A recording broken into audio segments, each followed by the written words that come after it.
I've never been the sort of man who goes looking for conflict, especially not in a room full of polished silverware and overpriced wine.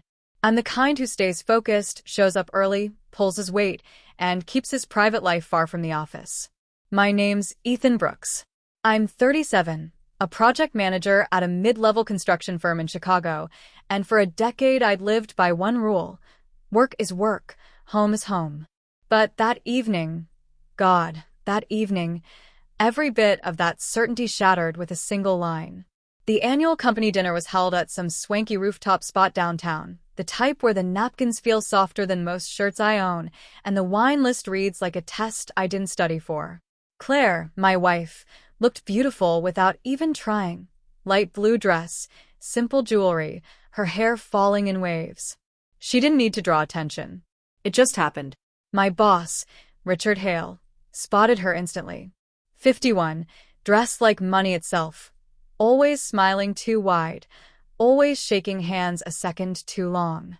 He strutted through life like the rest of us were props in his personal commercial. I tolerated him because the paycheck was steady and I didn't want to uproot everything. But that night, something was off. He kept toasting things no one cared about, telling jokes only he found funny, and watching Claire far too intently, like she was the only real person in the room. I tried brushing it off as more of his usual ego, but every time she spoke, he leaned in as if he planned to keep her words for later. Claire felt it too. Under the table, her hand tightened around mine, our silent signal that something wasn't right. I kept telling myself it was just one dinner. One night. We'd get through it. Then dessert came. While we were halfway through our cheesecake, Richard smacked his glass with enough force to freeze the room. Everyone assumed he was about to launch into another unwelcome speech. Instead, he lifted his hand, pointed at Claire, and said, clear as daylight, "Tonight, she's with me." Everything stopped. I didn't feel anger at first, just disbelief, like my brain had to translate the words twice before accepting them. Claire went pale. Her hand slipped from mine. She stared at him, then at me, waiting for the punchline. There wasn't one.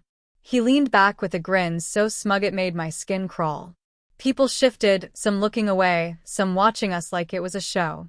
Someone tried to laugh, but cut it off when they saw my face. I felt heat rising in my chest, slow and steady, but I didn't explode. I don't explode. I've always lived by restraint. But even restraint has limits.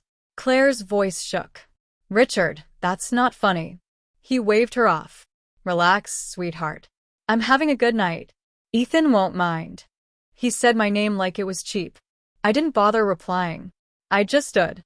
The sound of the chair scraping across the floor cut through the silence, like a blade. Something inside me settled then, an irrevocable shift. Those words of his echoed again and again until they formed a line no one could step back from. Claire whispered my name, trying to calm me, knowing once I chose a direction, I didn't turn around. Richard smirked. "Don't be dramatic, Ethan. Sit down." But the thing about quiet men is that when they finally stand, the ground moves with them. I reached for Claire's hand. "We're leaving." She didn't hesitate. She rose beside me, steady and angry beneath the embarrassment. Richard scoffed. "Oh, come on. It was a compliment. Be proud people notice your wife." "That's not what you said," I told him, my voice level. "And you know it." His smile faltered, a crack of irritation. He wasn't used to anyone challenging him publicly, least of all someone he assumed he outranked in every way. "Sit down," he insisted again. "No need to make a scene." "The only scene," I said, "is the one you created." And with that, we walked away. The warm lighting suddenly felt harsh as we stepped out. Behind us, muted conversation slowly resumed, people unsure whether to pretend nothing had happened or whisper about it for weeks. In the hallway, Claire squeezed my hand. "I'm so sorry. I didn't know he was like that." "You didn't do anything," I told her. And I meant it.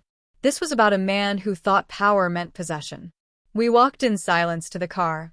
Heavy, thoughtful silence, not cold. At the parking garage, Claire leaned against the door and looked at me. "You're not going back there, are you?" I let out a long breath. No. Not after this. She nodded with relief. Good. That night when we got home, I sat down and wrote my resignation. I detailed exactly what had happened and sent it not only to Richard but to the partners, 3 people I had worked with for years. No embellishments. No threats. Just the truth. Before hitting send, I asked Claire, "You okay with this?" She said, "Do it." By morning, the first reply wasn't from Richard, but from a partner requesting an immediate call. Turns out 2 coworkers had already reported the same incident. Richard's behavior wasn't just inappropriate, it was indefensible. Within 3 days, an internal investigation began.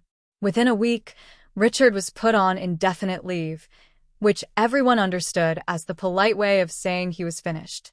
2 weeks later, one of the partners offered me a new position, equal pay and benefits, answering directly to him. I turned it down. Some environments don't deserve a second chance. I accepted a job at a competing firm that had been courting me for months. Better pay, healthier culture, and no one confusing authority with ownership. On my first day there, Claire kissed my cheek and whispered, "I'm proud of you." I didn't answer right away. I just held her close, letting silence say what words didn't need to. Strength doesn't always roar. Dignity doesn't always announce itself. And that night at the restaurant, I didn't lose my wife. I lost a job I should have left long before, and gained everything that mattered.